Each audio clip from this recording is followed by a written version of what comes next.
Bilang babae, ano yung pinakamagandang magagawa mo para sa lalaki? For you? Suportahan siya sa lahat ng mga desisyon niya.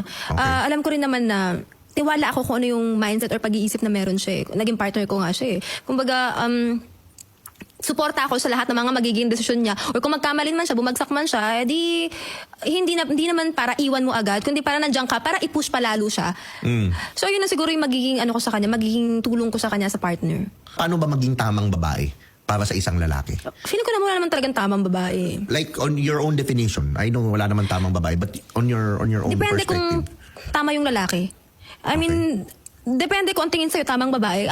Ako malakas ang toyo ko, ako maigo ako, ma-pride ako, pero tamang babae pa rin ang tingin niya sa akin. So depende kung paano ka tignan ng partner mo. Kung Pero paano dapat, aside sa suporta, paano ba dapat tatuhin ng lalaki? paano tratuhin. Tatuhin, paano i-serve, paano i-ano, and then para maano mo. Naku, parang ano ako dyan, failed ako dyan.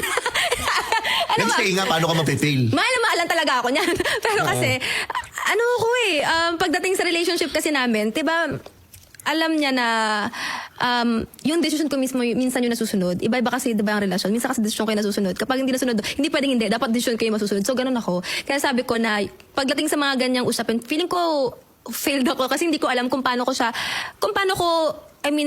trato talaga ng tamang-tama para sa kanya. Kasi alam ko, kaya ko siyang mahalin. Minamahal ko siya, nilalambing ko siya. Kung ano yung normal na relasyon, maging loyal sa kanya, which is, yun naman talaga kailangan, loyalty sa isang relasyon, di ba?